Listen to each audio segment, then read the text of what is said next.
Halo teman-teman, gimana kabar kalian semuanya? Semoga baik-baik saja ya. Masih seputar film Senseiya, yang kali ini kita akan ngebahas Art Hades.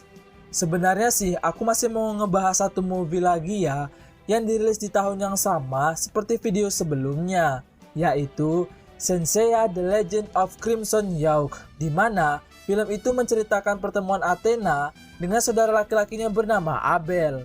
Namun, karena aku belum menemukan kualitas videonya yang baik, jadi lain kali aja ya kita bahas. Oke lah, kita kembali lagi ke topik utama kita, yaitu Art Hades. Di mana Art Hades ini terbagi atas 3 seasonnya teman-teman. Season 1 yang dirilis tahun 2002, season berikutnya di tahun 2005, dan season terakhir di tahun 2008. Don't worry everybody, aku akan ngebahas tuntas semua seasonnya kok, tenang aja. Oke, tanpa berlama-lama, kita langsung aja ke kisah filmnya. Film diawali dengan memperlihatkan percakapan Athena dengan seorang berjubah hitam yang rupanya itu adalah Hades, sang dewa kegelapan, di mana ia hendak membunuh Athena dengan sabit malaikat maut. Akan tetapi, itu rupanya hanyalah mimpi dari gurunya Shiryu bernama Roshi. Namun, ia menyadari kalau itu adalah pertanda bahwa pertarungan antara Athena dan Hades akan segera terjadi lagi. Sama halnya dengan Poseidon, Athena terdahulu juga sudah pernah melawan dan menyegel Hades pada 243 tahun yang lalu. Akan tetapi, segel tersebut mulai melemah sehingga pertarungan antar dewa akan terjadi lagi. Shin berpindah ke Shaina dan para Shen lainnya yang merasa heran karena kuburan para Shen di sana pada hancur dan jasadnya juga pada menghilang. Lalu, adegan berpindah ke Mu yang merasakan kosmo jahat yang mulai muncul. Tak lama berselang, datang seorang pria berjubah hitam yang membuat Mu tiba-tiba aja langsung berlutut setelah melihat wajahnya. Bahkan, Mu seperti sangat menghormati pria tersebut. Lalu, pria itu meminta Mu untuk membawakan kepala Athena dalam waktu 12 jam kepadanya. Tentu saja, permintaan itu ditolak oleh Mu meski ia sangat menghormati pria yang entah siapa itu. Namun tiba-tiba, muncul 2 sosok berjubah hitam lagi yang ternyata itu adalah Shen emas Sancer dan juga Pisces yang kembali hidup. Rupanya, mereka ini membuat perjanjian dengan Hades agar bisa di Edo Tensei namun harus mematuhinya. Bahkan, jubah emas mereka pun kini sudah menjadi hitam sebagai penanda kalau mereka sudah menjadi prajurit Hades yang disebut Spectres. Mendengar itu, tentu membuat Mu kesal karena mereka yang menggadaikan kesetiaannya kepada Athena. Namun, mereka berdua gak peduli dan malah menyerang Mu. Beruntung, Mu mampu membuat mereka terpental jauh hanya dengan dinding kaca yang gak terlihat. Akan tetapi, pria yang masih misterius itu ternyata mampu menghancurkan dinding tersebut hanya dengan 1 serangan saja. Lalu, pria itu meminta Mu untuk tidak lagi melawan mereka berdua karena itu sama saja Mu menantang dirinya. Siapa ya sebenarnya pria ini? Alhasil, Mu kembali dihajar habis-habisan oleh si Sancer ini. Saat Sancer akan melakukan fatality, saya pun akhirnya datang di saat yang tepat. Ia pun juga terkejut melihat Sancer dan Pisces yang kembali hidup. Lalu, Mu pun menjelaskan kepada Seiya kalau mereka sekarang sudah menjadi prajurit dari Dewa Hades yang ingin membunuh Athena. Ia pun juga meminta Seiya untuk pergi saja karena itu adalah perintah dari Athena langsung. Bahkan, Athena pun meminta untuk membunuh Seiya dan kawan-kawan apabila masih saja ngeyel. Mendengar itu, tentu saja Seiya nggak percaya karena nggak mungkin Athena begitu. Ditambah, ia juga ingin berjuang untuk melindungi Athena. Karena Seiya ini masih aja ngeyel, Mu pun akhirnya menyerangnya hingga membuat Seiya terpental jauh. Tak hanya itu, ia pun kemudian juga dibogem oleh Sancer dengan sangat keras. Walaupun begitu, Seiya masih mampu untuk menggunakan jubahnya yang ternyata sedang rusak. Ia pun berbalik menyerang Sancer dengan Pegasus Rusekennya hingga membuat Sancer terpental jauh. Akan tetapi, saat ingin melakukan serangan berikutnya, tiba-tiba Mu malah menyerang Seiya hingga membuatnya terkapar nggak berdaya. Hal itu membuat Seiya merasa sedih hingga berpikir kalau Athena nggak lagi membutuhkannya sebagai Shen yang melindunginya. Lalu, tiba-tiba aja Sancer mau memfatality Seiya, namun beruntung Mu malah mencegahnya dan kemudian melempar si Sancer ini. Akan tetapi, rupanya Mu sendirilah yang ingin memfatality Seiya dengan jurus terkuatnya yaitu Starlight Extinction hingga membuat saya terpental jauh lalu hilang entah kemana. Bahkan hal itu sempat dirasakan oleh Athena, namun ia merasa mustahil karena saya dan kawan-kawan sudah dilarang untuk ke Sanctuary. Kembali lagi kamu yang harus menahan Sunset dan Pisces karena mencoba lagi pergi dari sana. Bahkan saking kesalnya Mu karena pengkhianatan mereka, ia pun menyerang mereka berdua dengan jurus yang sama seperti melawan Seiya. Bedanya, kalau mereka berdua benar-benar kembali meninggoy. Akan tetapi, pria misterius itu mengatakan kalau bukan hanya mereka berdua sajalah yang mengincar Athena. Benar saja, tak selang berapa lama, datang 3 pria misterius lagi yang entah itu siapa. Shin lalu berpindah sebentar ke Seina yang mulai menyadari kalau mayat-mayat di sana pasti di-Edo Tensei oleh si Hades. Adegan berpindah lagi ke Sunre yang sedang menemui Roshi dan merasa cemas karena si Roshi ini akan pergi entah kemana. Lalu, ia pun menitipkan pesan kepada Sunre agar mencegah Shiryu untuk pergi gimana pun caranya. Rupanya, Roshi ini tahu kalau sedang terjadi masalah di Sanctuary. Namun, ia sengaja nggak memberitahu saya dan kawan-kawan karena nggak mau membuat mereka kembali ke dalam sebuah masalah.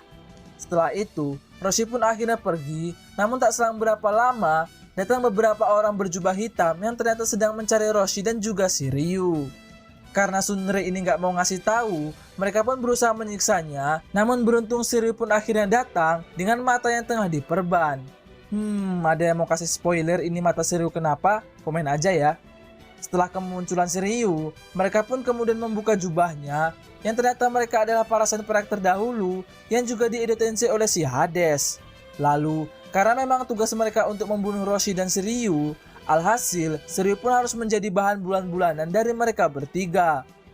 Walaupun begitu, Shiryu masih mampu bangkit dan berbalik menyerang mereka bertiga dengan Rozam Soryuhannya hingga membuat mereka terpental jauh lalu meninggoy. Lemah. Setelah itu, Shiryu pun akhirnya tahu kalau gurunya itu nggak ada di sana dan sepertinya ia marah dengan si Sunre ini. Shin kemudian berpindah ke Mu yang sangat terkejut karena rupanya 3 orang berjubah hitam itu adalah Capricorn Saka, Aquarius Camus, dan juga Gemini Saga. Ia pun semakin dibuat heran mengapa set emas sekelas mereka pun mau membuat perjanjian dengan si Hades. Lalu, Mu pun akhirnya dihajar habis-habisan oleh mereka bertiga meski Mu ini sudah menggunakan jurus teleportasinya. Akan tetapi, setelah menerima serangan itu, tiba-tiba Mu malah seperti melihat Saga dan yang lainnya sedang menangis darah. Apakah mereka dipaksa di Edo Tensei? Saat Saga akan memfatality Mu, pria misterius itu malah duluan menyerangnya dan meminta mereka bertiga untuk melanjutkan saja perjalanan ke tempat Athena. Setelah mereka pergi, gantian pria misterius itulah yang akan memfatality Mu. Namun tiba-tiba, api di jam gadang sana hidup dengan sendirinya dan Roshi pun akhirnya datang. Rupanya itu adalah ulah dari si Roshi sebagai penanda waktu di sana. Lalu Roshi mengatakan kalau pria misterius itu adalah kawan lamanya sejak ratusan tahun yang lalu. Benar saja, saat pria misterius itu membuka jubahnya, ternyata dia adalah Sion yang merupakan set emas Aries terdahulu dan juga guru dari Mu ini. Selain itu, ia juga merupakan raja Yunani yang sempat dibunuh oleh Saga pada Art Sanctuary yang lalu. Kemudian, Roshi pun meminta Mu untuk pergi saja dan mengejar Saga dan kawan-kawan. Ia pun juga meminta Mu agar terus melindungi Athena hingga ke-12 api di jam tersebut padam. Setelah Mu pergi, Roshi pun bersiap untuk melawan kawan lamanya itu, namun Shin ternyata harus berpindah dulu ke seorang wanita yang sedang bermain harpa versi gede bernama Pandora. Lalu, datang seorang pria bernama Radamantis yang meminta agar ia bisa ikut untuk menyerang Athena. Namun, ia nggak dibolehin sama Pandora karena sudah ada para Sen Edo Tensei yang melakukannya. Ditambah, itu sudah perintah dari Dewa Hades. Shin kemudian berpindah ke Mu yang dalam perjalanan menyusul Saga dan kawan-kawan. Ia pun sempat berhenti karena memikirkan maksud dari Roshi yang memintanya untuk melindungi Athena hingga ke-12 api di jam gadang tersebut padam. Adegan berpindah dulu ke Andromeda yang baru saja bangun dari mimpi buruknya. Ia pun merasa sedih karena harus terpisah lagi dengan kakaknya yang pergi entah kemana setelah pertarungan melawan Poseidon. Lalu tiba-tiba Andromeda mendapatkan isyarat kalau Athena sedang dalam bahaya. sehingga ia pun memutuskan untuk pergi ke Sanctuary. Akan tetapi, ia malah dihadang oleh si botak karena memang Athena sudah melarang Andromeda dan kawan-kawan untuk pergi ke sana. Namun, ia tetap aja ngotot ingin pergi sehingga ia harus membuat KO dulu si botak ini. Kembali lagi ke Mu yang sudah sampai ke istana Taurus, yaitu Aldebaran. Ia pun merasa senang melihat Aldebaran yang masih hidup. Akan tetapi, setelah Mu melihat lebih dekat, ternyata Aldebaran sudah meninggoy di tangan Saga dan kawan-kawan. Lalu muncul kosmo terakhir milik Aldebaran yang menghampiri Mu bersamaan dengan munculnya Spectres Hades bernama Niobe. Dan rupanya ialah yang telah membunuh Aldebaran, bukan Saga dan kawan-kawan. Lalu tanpa pikir panjang, Niobe ini langsung saja menyerang Mu yang beruntung Mu mampu menahannya dengan dinding kacanya. Bahkan mampu berbalik menyerang hingga membuat si Niobe ini terpental jauh. Kemudian Mu pun main pergi gitu aja, yang mana itu malah membuat Niobe jadi bingung karena merasa kalau ia belum kalah. Namun, Mu pun menjelaskan kalau sebenarnya Niobe ini udah meninggoy saat melawan Aldebaran. Lalu, kita pun diperlihatkan saat pertama kali Aldebaran melawan si Niobe ini. Rupanya, sesaat sebelum Aldebaran meninggoy, ia pun sempat melepaskan jurus terkuatnya, namun gak dirasakan oleh si Niobe ini. Benar saja, saat Mu pergi, tubuh Niobe pun kemudian hancur berkeping-keping.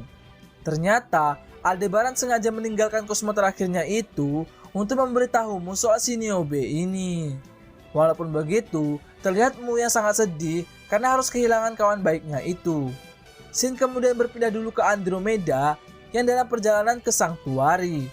Akan tetapi, ia malah diserang oleh 3 Sen Perak terdahulu yang ternyata juga di-Edo Tensei oleh si Hades. Alhasil, Andromeda pun harus dihajar habis-habisan oleh mereka bertiga. Lalu karena kesal, Andromeda kemudian menggunakan jubahnya dan berbalik menyerang mereka bertiga yang dengan sekejap mampu membuat mereka bertiga menjadi KO. Lemah lo bos. Kembali lagi ke Mu yang sedang melanjutkan perjalanan dan hampir sampai ke istana Gemini. Namun ia merasa heran karena ada kosmo Gemini yang melindungi istana tersebut. Padahal setahu dia Gemini sudah meninggoy ya si Saga itu. Benar saja, Saga dan kawan-kawan rupanya sudah berada di sana dan sedang dihadang oleh Sen Emas Gemini, namun itu entah siapa yang kini menggunakan jubah tersebut. Siapa ya kira-kira?